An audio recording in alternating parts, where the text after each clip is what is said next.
Welcome to the Rotary Club of Hudson. My name is Evan McCauley, president of the club, and we are thrilled to have you joining us today. This meeting broadcast is available on HCTV as well as our Rotary of Hudson YouTube channel. Our club meets weekly at Laurel Lake for breakfast on Wednesday mornings from 7:15 to 8:30 a.m. Come out and join us for a meeting. We'd love to have you as a guest. To learn more about Rotary, our club, and the impact that we are having on the local community and world, please visit rotaryhudson.org. Enjoy the meeting today and be the inspiration.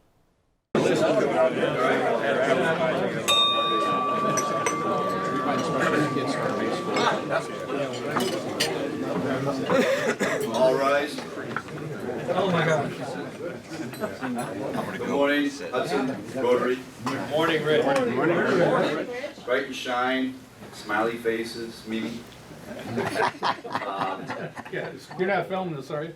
Oh, every minute. Our fine Rotary Club meeting this morning. Yeah, you sure? And in absence of our fine Lieutenant Dane Ron Strobel, I'm stepping in as the Sergeant of Arms. And our prayer is going to be, where is she? Liz, there you are. I don't know why I was looking to the left. Liz, come on up.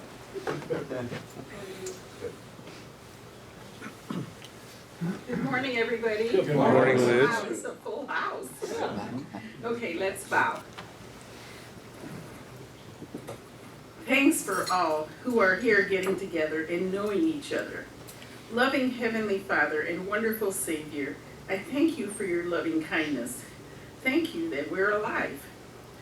We know the Lord is near to all who call on Him and that He is faithful to all His promises and loving to all He has made. Thank you for the wonderful blessings you give us. Please bless us spiritually, mentally, and physically with wisdom to honor you. Please guard our nation and protect our families. In Jesus' name, amen. Amen. Thank you, Liz, and one of our newest and finest of all club members is going to come up and do the Pledge of Allegiance and the four-way test. Richard? Good morning, Rotarians. Good morning. Please join me in the Pledge of Allegiance. I pledge allegiance to the flag of the United States of America and to the republic for which it stands, one nation, under God, indivisible, with liberty and justice for all. And please join in the four-way test of the things we say or do. First, Is it the truth? Second, Is it fair to all concerned? third, Will it build goodwill and better friendships? fourth. Will it be beneficial to all concerned?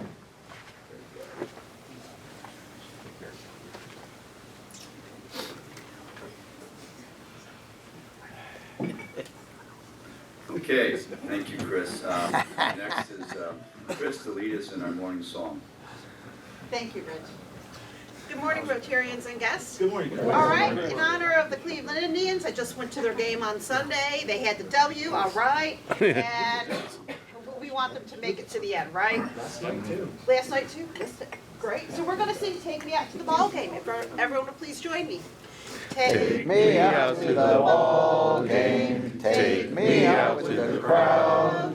Buy me some peanuts and cracker jacks. I don't care if I never get back, for it's root for the Indians. If they don't win, it's a shame. For it's 1, 2, 3 strikes, you're out at the old ball game.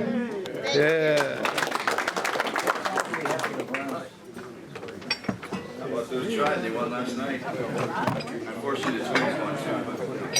All right, next is Chris Parker, our secretary, to discuss cover the lieutenant. I have to say, when we did sing that something, Take Me Out to the Ball Game, I thought of all of you. I really did. Okay, so we have a lot of visitors with us today.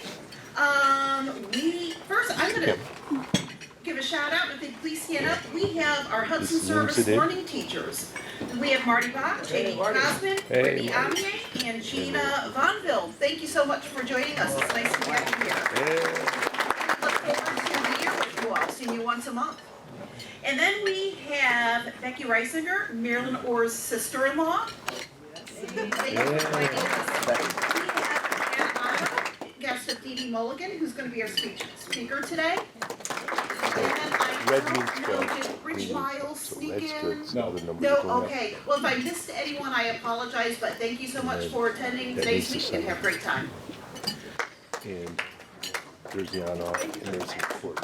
Oh, come on. I'll show you. Hey, Chris. Our new treasurer, did you mention our new treasurer? No. Oh, I'm sorry, Philip Budo. I'm so sorry. I am so sorry for missing you on here. I consider you a member already, okay? Thank you, Chris. Thank you for that report. Hey, Chris. And now for our Nice try to cover. great powerful president, Tom Tobin. Good morning. Good morning, Rotarians. And so many of you this morning. It is really great. Look at Ralph, way back out there in left field. I mean, we got such a packed crowd tonight. It's basically a full house. Did I say tonight? Yes. That's what happens when you wake up at 5 in the morning. A couple of items I think you might find interesting. First of all, we received a letter along with a few checks from Rotarian Bob Hill's daughter, who I believe lives in Charlottesville. Let me just read this letter to you. Dear fellow Rotarians, thank you for the good work you've done in the community for these many years. My dad, Bob Hills, was a member, and he is a member, and proud of what you did together. He told me about what you are doing with the Boy Scout cabin. As a member of Troop 321 back in the 1960s, I spent many fond times there. By the way, I'm going to correct that. I thought this was his daughter. I think this is his son.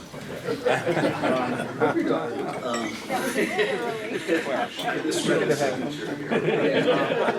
After announcing at my Rotary Club here in Charlottesville what you were doing, a fellow member gave me a check to support the renovation. He said the Boy Scouts changed his life and was glad that he could support you in this way. I've added my check to help support the work too.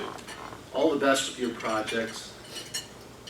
You have to look at the check for I just look at the check, but it's, anyway, it's Bob Hill's son, and I think that was really great to see that help has come from the great state of Virginia, Commonwealth. Yeah, isn't that great?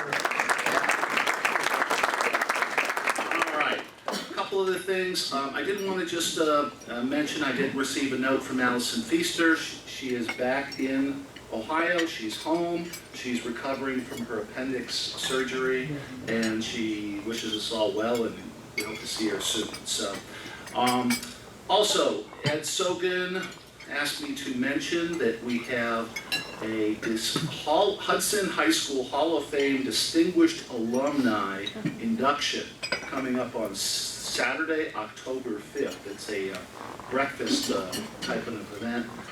We don't have all the details to provide right now, but Ed maybe can post us a little bit more on this next week, or you can check the, if you're interested in attending, you can check out the website for the Hudson City Schools Foundation and check on the Hall of Fame portion of it there. So that's been a great event. We have alternating years. One year it's the it's the Athletic Hall of Fame.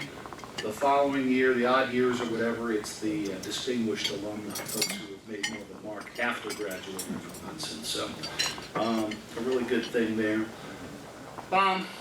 Could I ask Marilyn Orr to step up and make a few points to us?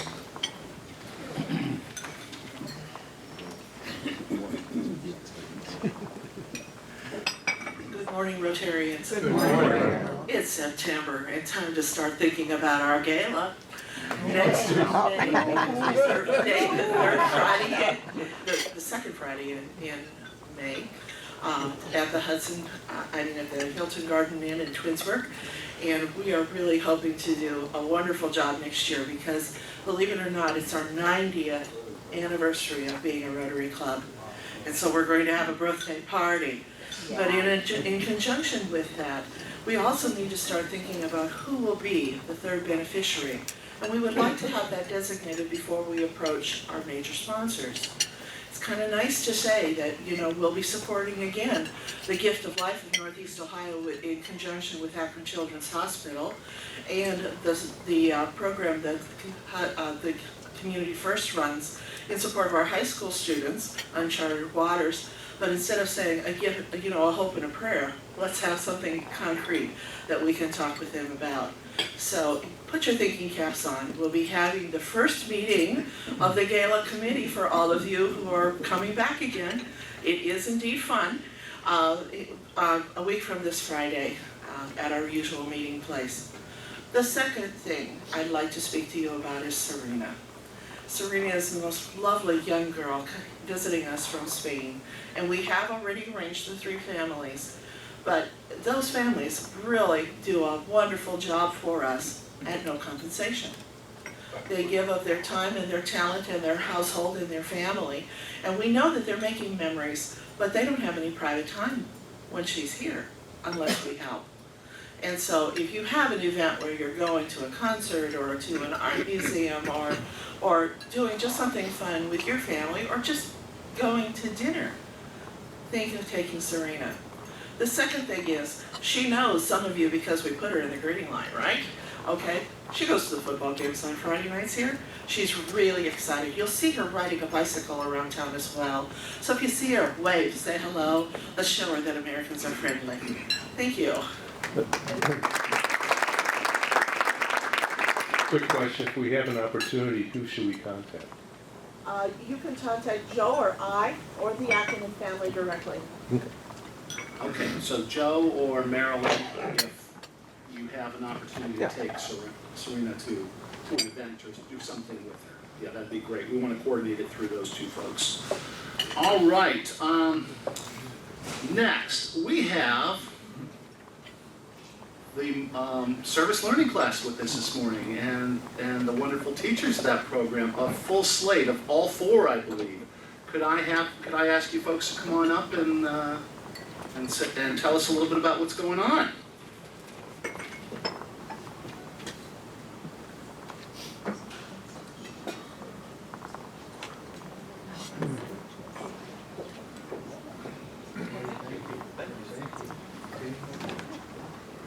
Well, good morning, wonderful Rotarians. Good morning, Marty. Good to see you. For those of you who don't know me, I'm Marty Bach, and I'm the one who's trying to fit my size 13 feet into Lonnie Banner's sandals, and I can't.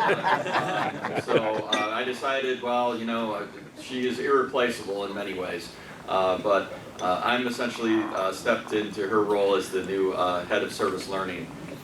In terms of coordinating a lot of it. So I'm going to be the one you'll be seeing regularly for Rotary monthly meetings, and as one of the primary contact people. In terms of how things are going this year, the class is forging ahead, doing great things. So we got another crop of 90 seniors, and this year's group is really gelling well, really coming together extremely well in the classroom with each other, forging new friendships. They're doing fantastic at their sites, and also we offer a host of extra service opportunities beyond their sites, and they're just filling them up. One of our students here, Ann, was at First Glance last night, babysitting teen moms on her own time. Sammy, the other one is here, participated in First Serve Sunday with me, cutting down literally a jungle in a backyard and having smiles while she was doing it the whole time and enjoying. So our class is really doing tremendous. I know many of you are interested in what Lonnie's doing. So Lonnie is in North Carolina outside of Asheville, and she's running a Buddhist retreat there that people come to deal with a lot of the stress and anxiety of their life, or just to get away or refocus.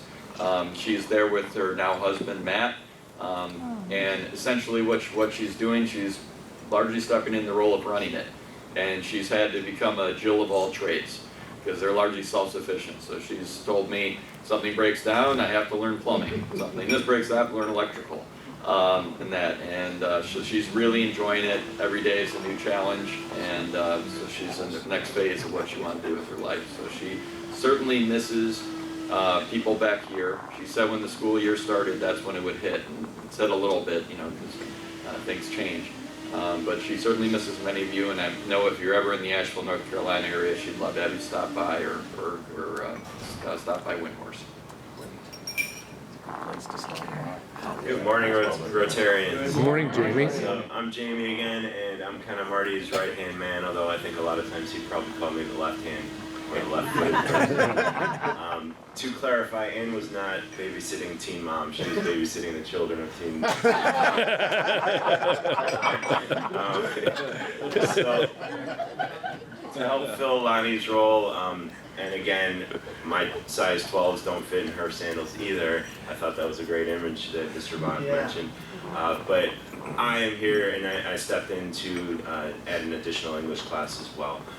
And I think our kids are going to be outstanding, and hopefully we'll continue a great relationship between ourselves and you, because we so appreciate all that you do for us. I do have two students that I am going to introduce, and I'm going to have Sammy Spooner come up here first. She is somebody I've actually known since she was a freshman. She walked into my room and on the very first day of school and said, "My brothers told me I have to come introduce myself to you on my first day. I am the youngest Spooner." What? Because there's such a large gap in age, I had forgotten there was another Spooner. And I was so happy. It really has made my last three plus years outstanding. And what I think is partially so special about her is she has the same love and caring for others that her siblings had as well. She kind of brought back the Random Acts of Kindness Club, which she's going to mention in just a little bit, because they were the recipients of the Rotary grants last year in the fall. So she's going to tell you a little bit about what we did, what she was able to do with that money. So, Sammy Spooner.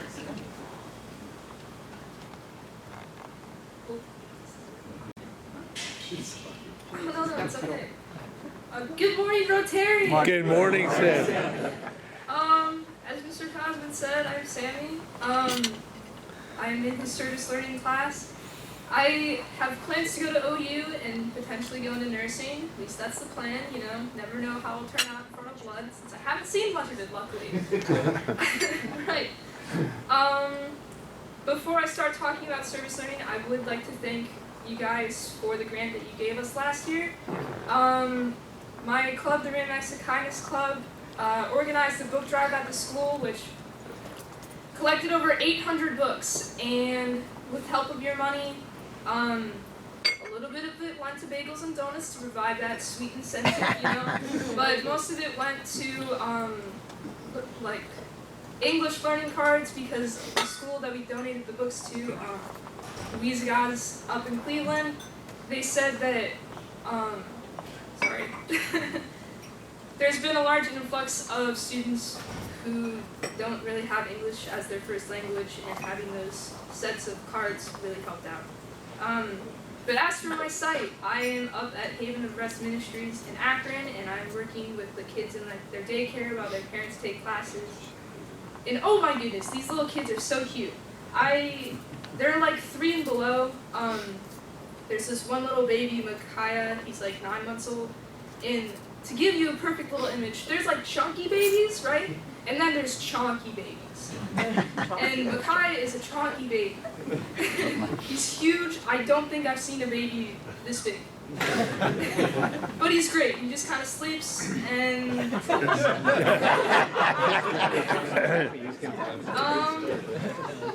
it's just the little moments with the kids that have made it.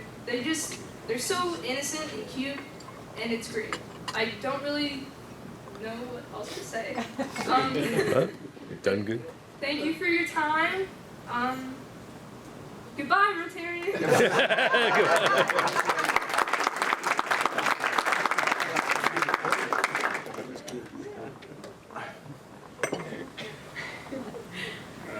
Hi everyone, I'm Brittany Amier. Hi Brittany. Hi.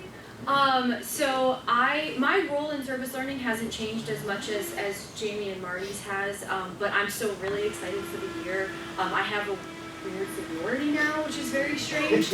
And I actually wanted to come up and introduce our newest service learning teacher, Gina Vaughnville. She's fit in really well so far. We're really excited to have her. And we actually get to go out and visit sites today, which I'm really excited about because this will be the first time that I get to go, like, just go hang out with Gina. So I wanted to give you guys the opportunity to meet her. So, Ms. Gina Bondo. Move my mic down a little bit. Quite as tall. I also do not fit in the shoes or the mic of Lonnie, but thank you so much. Good morning, Rotarians. Thank you so much for hosting us. I've been to the Rotary meetings, usually for the scholarship meeting at the end of the year, so I've enjoyed coming back in the capacity with service learning. This is my 21st year teaching at Hudson High School, and so I've had some of you, I've had your children or your grandchildren in class over the years. I started getting involved with service learning when Marty was in service learning the first time when they had grants, and I would bring my students from English class to different service sites 1 or 2 days a year, and my kids had such a great experience. They said, that's the best thing we've done all year in school. And so I'm so excited to be a part of the organization. And it's given me the chance actually to become involved in lots of different service organizations around the greater Akron community. And I work heavily with the food bank. I actually was there at volunteering at the food bank benefit last night. So in addition to service learning and introducing myself, I want to introduce Ann Sexton, who is also at Haven of Rest with Sammy Spooner. And Ann is a student I've known since her freshman year. This is my second year having Ann and Sammy in class. Ann's also heavily involved in Model United Nations, and she's the Secretary General. So she'll come and talk a little bit about herself and about her experience in service learning.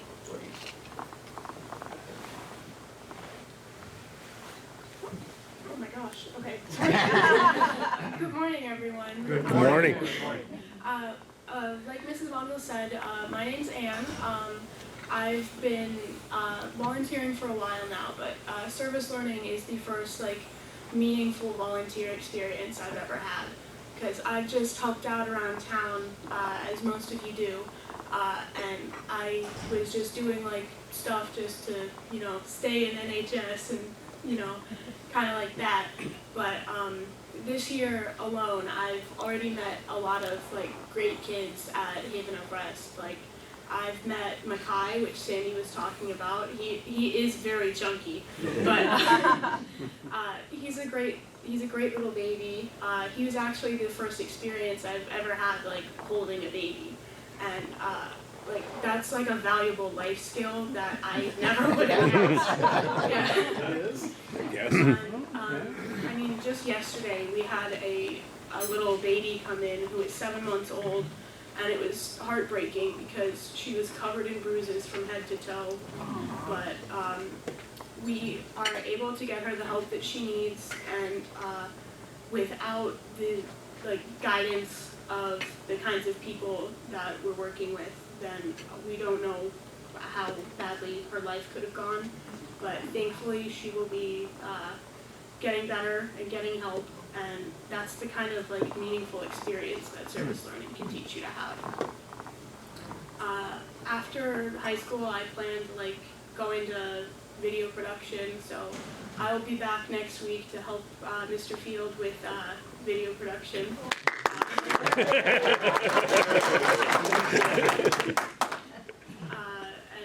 And that's it. So if you have any questions, I will be here and be back next week as well. Thank you. Thank you so much. We're so happy to continue our relationship with service learning class. It's an important thing for our club, and we hope that we are able to help you with your curriculum a little bit there too. All right, may I have George Snyder come on up and introduce our speaker today, a fellow Rotarian.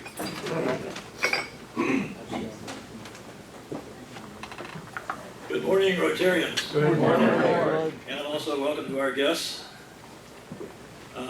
As Tom said, this is Rotary Month, And Rotarians tend to be interesting people, and today's guest is no exception.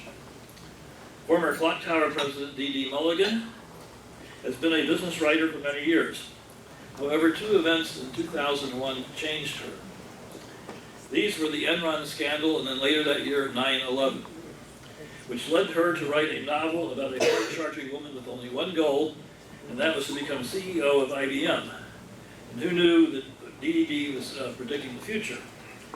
Set in 2002, the book Safety in Numbers is a mystery novel that explores corporate greed, the effects of alcoholism on family dynamics, and the possibility of personal growth. You can buy it on Kindle or in paperback editions. DeeDee owns and operates Mulligan Management, a Hudson-based digital marketing firm. And she has, in addition to that, written thousands of blog posts, several case studies, and ebooks for clients. Now her passion is focused on fiction writing, along with her other passions for hiking, biking, and kayaking. Ladies and gentlemen, please join me in giving a warm Rotary welcome to DeeDee Mulligan.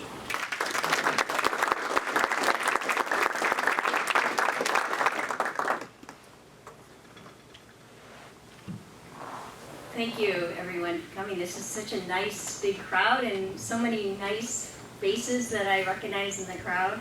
And I do want to give a shout out to Service Learning, because I did live in Hudson for 27 years, and both of my children went to Hudson K through 12. You might know them, the teachers, and if you do, hopefully it's positive. Sean and Brendan Mulligan, so class of 2007 and 2011. And also, Brendan was part of the other group that went to New York City. I don't remember the name of that. New Dimensions, yes. So I can't say enough about the teachers at Hudson High, and the experience my children have was great. In the brief period of time I have, I want to cover 3 things with you: how I came up to write the book, kind of my writing style, and then the third is how I came to publish it. It is self-published. I want to talk a little bit about how I came to make that decision, and what the new way of writing is and publishing is. It's very different now than it was 20 years ago or even 30 years ago. You had to pretty much know somebody who knew somebody who was connected to someone in New York City, hopefully, to get published. And of course, nowadays, you can just publish anything, anywhere. And so it's a double-edged sword. It's both positive and negative. It's positive for people like myself who take my craft very seriously, but it can be negative because could be a lot of junk out there that's really not worthy of the written word. So let me delve into it. I do also have some discounted copies. This is the book.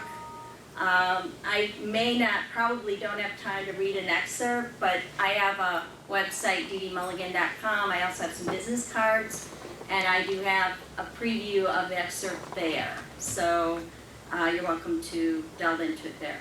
Okay, so as George said, how I came to write the book is I had this kind of crafty idea. Enron had just happened, and 9/11 happened shortly thereafter. And I worked for IBM for 13 years, so I knew the corporate culture, and I knew it was just a really hard driving organization that worked you to death. And I spent a year up in White Plains, where this is set. This is set in White Plains and New York City, 2 places. And I really felt like there was this story there.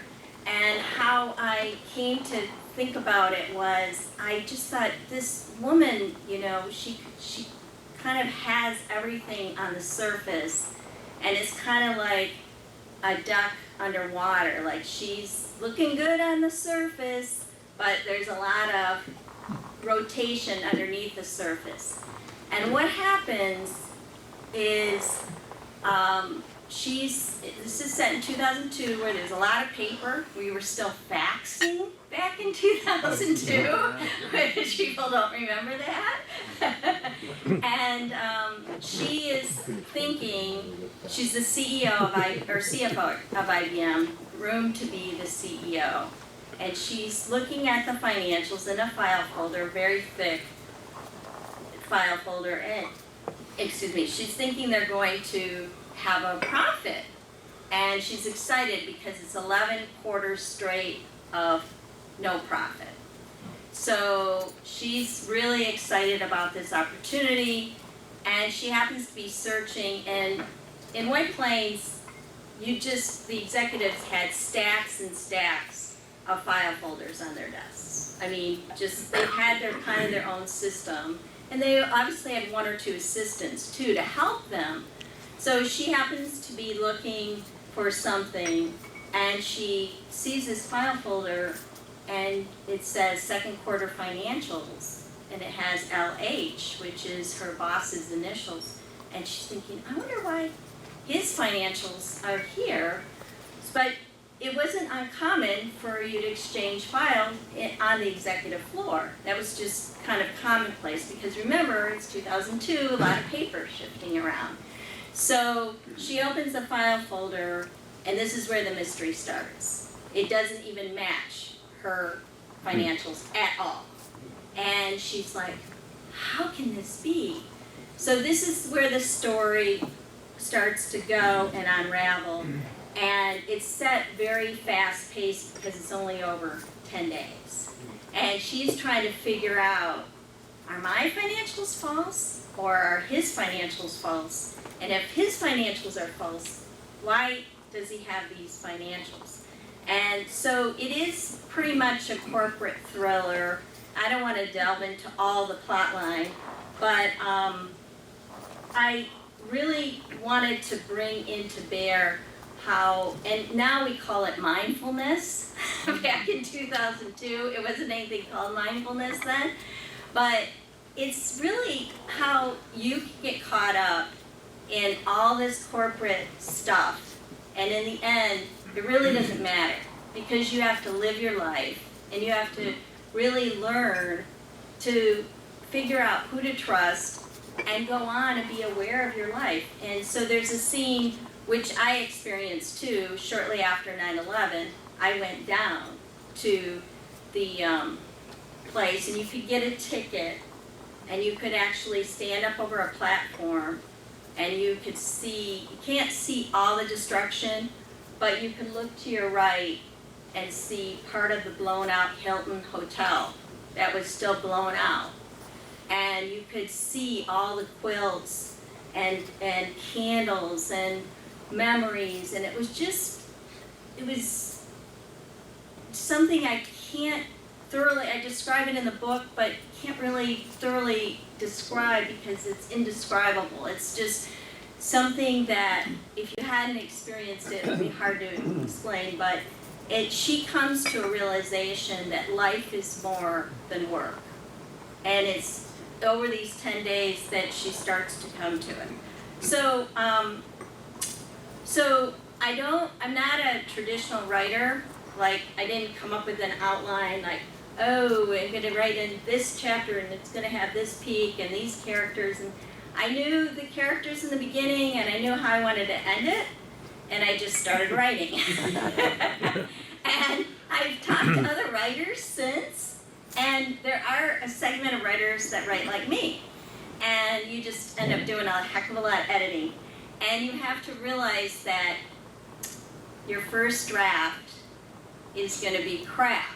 It just is. So you have to embrace that, you know. That Anne's shaking because Anne's a writer too. Stephen King. Yeah. So is it okay? So you just have to embrace that it's not going to be, you know, Pulitzer Prize winning. It's just going to be crap, and you just have to keep going.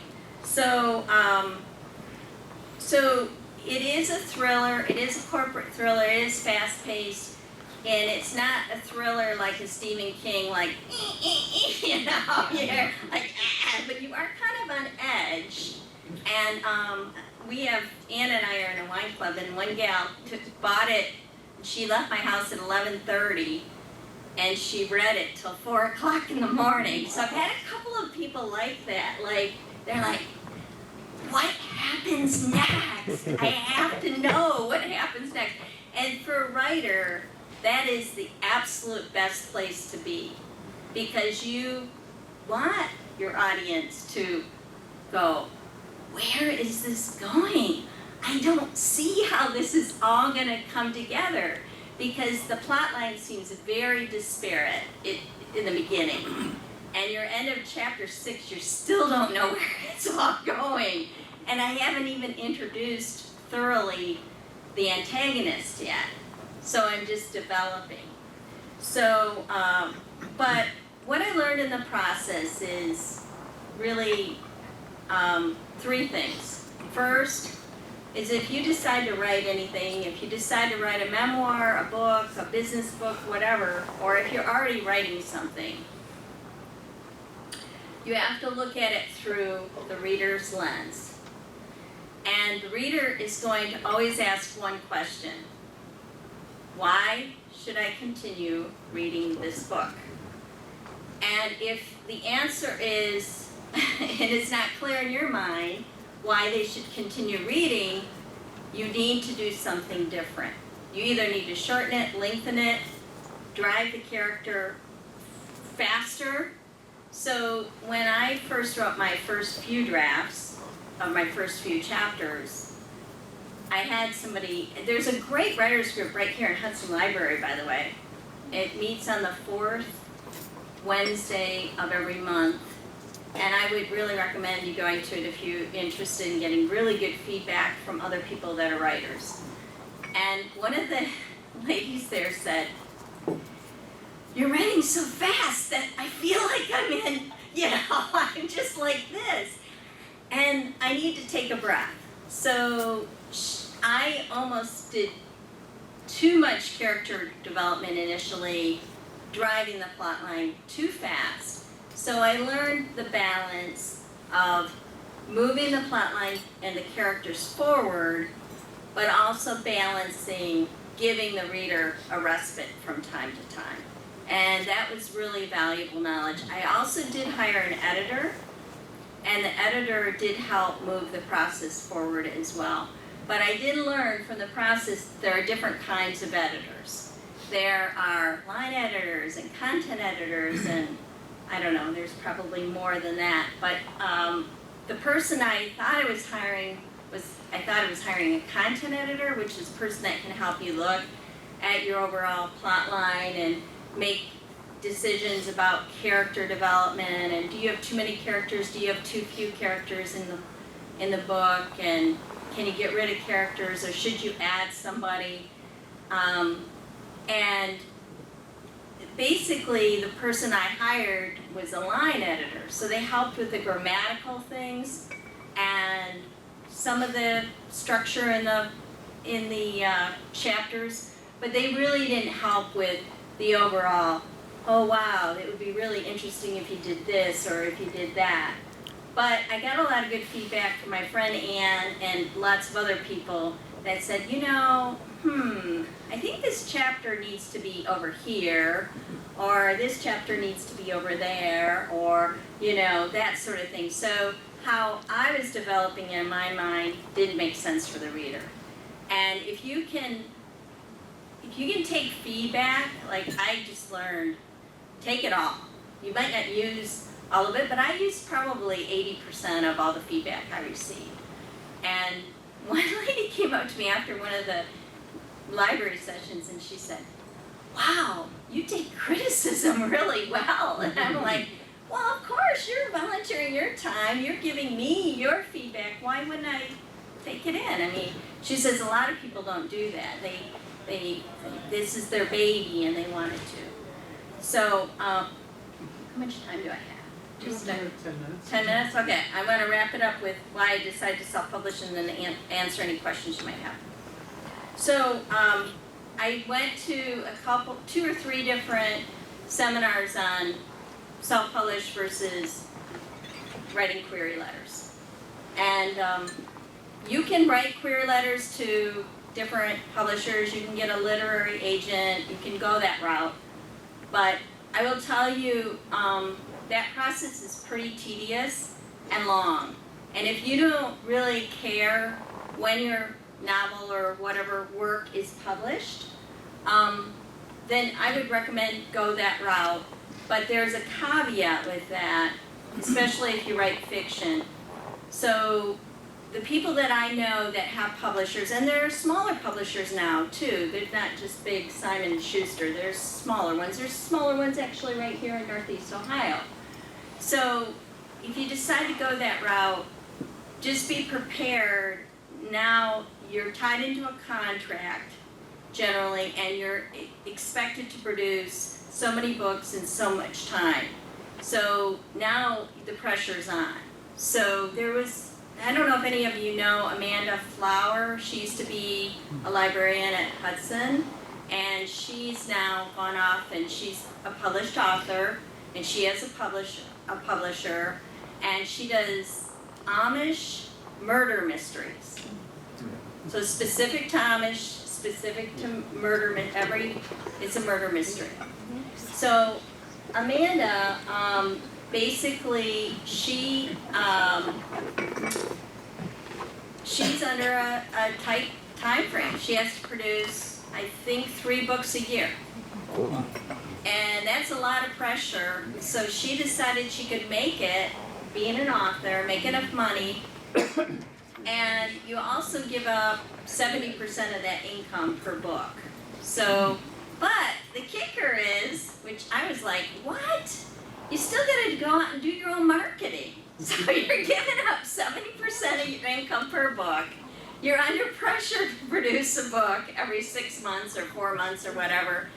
And you still have to go book your own Rotary stuff, you know? I'm like, wait a second, there's something wrong with this. So I decided to flip to keep the 70% for myself and go out and do my own marketing, because I am a marketer, so I thought, well, I can do this. So that's pretty much why I self-published.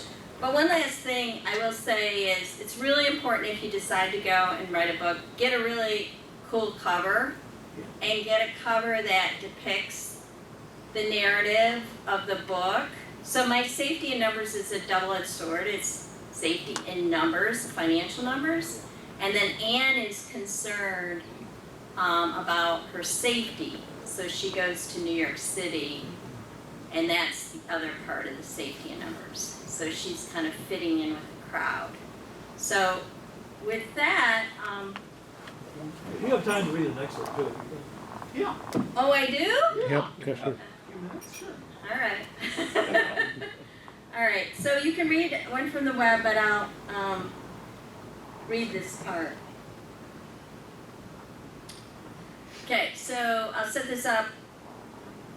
Anne is basically going to the bank to pay off a bookie debt of her father's, which that's a whole different line about her father. So Anne heads directly to the branch manager's office and knocks on his door. He looks up and waves her in. "May I close your door?" she asks. "Sure. I need a rather large transaction taken care of this afternoon." Even though she's sleep deprived and has little makeup on, she's still a beauty. Anne has always had a natural way with the opposite sex, a talent she shares with her dirtbag father. "Please sit down, miss," he says as he straightens his hair, tightens his tie, and takes off his glasses. "Martin," she finishes. "Please call me Anne." "All right, Anne, what can I do for you?" "I need to confirm the balance of my checking account." She hands him a deposit slip and her driver's license. "Then I'll need to transfer much of that money to this account." She hands them a piece of paper the tattooed man gave her. Silently, she says a brief prayer that Bill is her husband, has given her enough money to pay off the loan. Typing on the keyboard for a few minutes, he finally says, "Oh my, this account has been quite active today." As much as he tries to be professional, his body language exhibits disbelief. What is it, Mr. Samuels? He replies, still staring at the screen. Well, you have 2 deposits in this account over the last few hours. I'll write them down for you. The first one is from our branch in White Plains, New York, in the amount of, he writes down the number, and the second is by way of a cashier's check at a branch in Greenwich, Connecticut, in the amount of, he writes down another number, sliding the paper to Ann. The first number is what she expects. The second amount totally shocks her. Staring at the paper for a few moments, she says, "Are you sure the latter number is right, Mr. Samuels?" He looks at the screen again. Yes, it's been verified. The funds are at your disposal. Can you tell me you made that deposit? After a few more keystrokes, he says, "William James Brubaker." Why did he do this? This is her thinking. An awkward silence ensues. She finally gathers her composure. "I'd like you to transfer only $27,000 of the second amount to the second account number I gave you. Time is of the essence, Mr. Samuels, so please work swiftly." "I will." While he's typing, her brain goes into overdrive. How did Bill get a hold of $500,000 in just a few hours? When they married, Bill said his family assets were tied up in property and investments. The cash that was left was controlled by her mother-in-law. That's why he had to work. However, since he was fired, he never asked Ann for any money. And his spending patterns didn't change either. The deposit doesn't make sense because she isn't well revered by her mother-in-law. Bill said she thinks Ann works too much, isn't from the right class, and still was divorced. And since she was divorced before, she doesn't value matrimony. He repeatedly assured her that his mother would still warm up to her, but that hadn't happened. Did he beg his mother for the money? Did he have to tell her what the money was for? Or is he lying to her about his wealth? Miss Martin, Mr. Samuels says forcefully, bringing her back to the present. Your deposit is complete. Here's your receipt. Is there anything else I can do for you today? Taking the receipt, she opens up her checkbook and writes a check to cash. Yes, I need $1,000. Okay, please wait here. In a few minutes, he brings her the money and counts it out in front of her. She thanks him for his assistance, inserts the cash into the handbag, and gets up to leave with a hell of a lot of questions for her husband. So that's just a bit of how it goes. One interview. Any questions? I'll start off. So did you have a routine that you did every day? Sort of, yes. Weekends were sort of, mornings were my good time. So pretty much Saturday and Sunday mornings were 2 to 3 hours dedicated to writing and editing. And you were still running your firm at the same time? Yeah, of course. I found that if I tried to do it at night, it was harder after writing business things all the time, so I found it more difficult. So I did it Saturdays and Sunday mornings, and I'm an early riser, so. Jim? How, you were talking about the process that you said started off as crap and then it goes to get that. How much different was your end product than it was the first time you wrote it out? Good question. The core, I call it like the onion or the core. That didn't change much. And the characters still stayed the same. But the development of the characters and the interaction between the characters changed a lot. So I would say I probably rewrote most of it 20 to 25 times. Wow. Yeah. I mean, it's a lengthy process. And, you know, you take things out and then you add things in, and it's just, so, yes. So you working on a new book, like a expose of a small New England-like town in Ohio? I'm actually working on 2 books right now, so yes, I am working, but there will be no sequel to this book. Yeah. I have a question about your publishing process. How many copies did you print up originally, and then who did you use for developing the Kindle version? And I'm assuming you're working with Amazon. Yes, KDP, good question. So, so this is both paperback and Kindle, if you ordered it via Amazon. And I bought a few copies, I bought 50 myself, because I can get an author discount, so I'm passing that discount on to you if you want to buy them from me directly. But it's print on demand, so I can buy 1 or I can buy 100, it doesn't matter. But I can get the author rate. The other thing that I like about Kindle is you can lend it to the lending library, which I did, so it can go internationally or anywhere where they have Kindles. So I actually have a review on Goodreads from China. Wow. From somebody I never heard of, and England. So somebody in China and England read this book and decided to go on Goodreads and review it. So, yes. You know that's how Andy Weir did The Martian. Yes, I do, yeah. If anybody's familiar with the book The Martian and the movie, he started out as blog writing, and then he converted it into a self-published book, and then he had such a response from it, a publisher approached him. And actually that's how publishers are doing it nowadays too, I should say. They're looking to see if you're successful self-publishing, and then they pick it up. Yeah. Go ahead, back there. Did you have a question? No, I was answering your question, who read The Martian? Oh, all right, sorry, okay. Yes, Doug? No. What? When you've written the book, it's you're in Word form or Yes, electronic form? Yeah. Okay. And so in my mind, I can translate that into a hard copy, okay? What's the process that puts it into a Kindle version? And do you have to pay for that, and is that very expensive?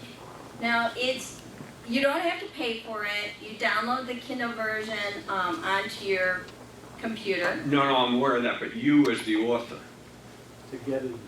get it into a Kindle. No, you don't have to pay for it. And who does that conversion? Is that Amazon? Yes. Okay. And the other thing I will just say quickly is one of the nice things about self-publishing is, and by the way, one of the drawbacks is you do make mistakes. I don't care how many times you go through it, and you do. Anne can attest to that too. She went through it a million times. But you can take it down and fix those mistakes and then republish it. So it is something that's very, very easy. Once you get it onto the Kindle format, I will say that process is extremely difficult because it took me 2 solid days, and I'm a technology person. I pride myself in knowing technology, but just getting it formatted correctly was a nightmare. And I finally got it to the way I wanted it, but anyway, it took 2 solid days, Saturday and Sunday. Good thing it was a snowstorm, not like today. I'd be distracted like crazy, you know. Anyway. Thank you for your...